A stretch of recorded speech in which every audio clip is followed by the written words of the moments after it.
விரைத்து வரும் வலையிலெல்லாம் தப்பி நின்று வீழாமல் சிரிக்கின்ற தமிழனங்கே. தமிழுக்கு வணக்கம். தலைப்பு அப்துல் கலாம். எட்டு திக்கும் சென்றிடுவீர், கலை செல்வங்கள் யாவும் கொணர்ந்து இங்கு சேர்ப்பீர் என்று முரசு கொட்டி முடியாட்சியை ஒழித்து மக்களாட்சிக்கு மாலை அணிவித்து வரவேற்ற நாடு நம் நாடு. தமிழகத்தில் ராமேஸ்வரத்தில் 1931ஆம் ஆண்டு அக்டோபர் மாதம் 15ஆம் தேதியன்று ஜைனுலாபுதீன் ஆசியம்மா என்ற தம்பதியருக்கு இந்தியாவின் ஏவுகணையாக அறிவியலின் அரசனாக அப்துல் கலாம் ஐயா அவர்கள் பிறக்கிறார்.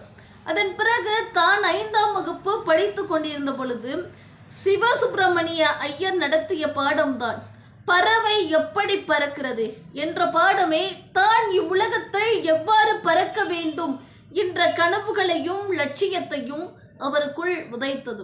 அதன் பிறகு 2013ஆம் ஆண்டு ஜனவரி மாதம் தமிழகத்தில் உள்ள பரமக்குடியில் ஆயிரவயசிய மேல்நிலைப் பள்ளியில் மாணவர்களிடம் உரையாடல் நிகழ்த்துவதற்காக வருகிறார்.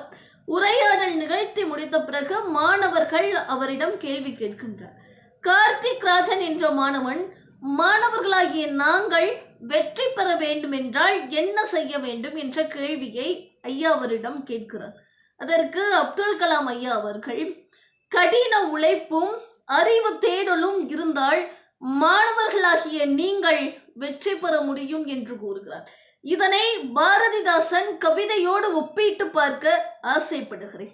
அறிவை விரிவு செய், அகண்டமாக்கும், விசால பார்வையால் விலங்கு மக்களை அணைத்துக்கொள், உன்னை சங்கமமாக்கு, மானிட சமுத்திரம் நான் என்று கூவு. இதனை சுருங்க சொல்லி விளங்க வைத்தவர்தான் அப்துல் கலாம் ஐயா அவர்கள். இரண்டாவதாக ஓவியா என்ற மாணவி அவரிடம் ஒரு கேள்வி கேட்கிறார். இந்தியா நாடானது சீரழிவுகளை, அதாவது கலாச்சார சீரழிவுகளை ஏற்றுக்கொண்டே வருகிறது. இதனை சீர்படுத்த வேண்டுமானால் மாணவர்களாகிய நாங்கள் என்ன செய்ய வேண்டும்?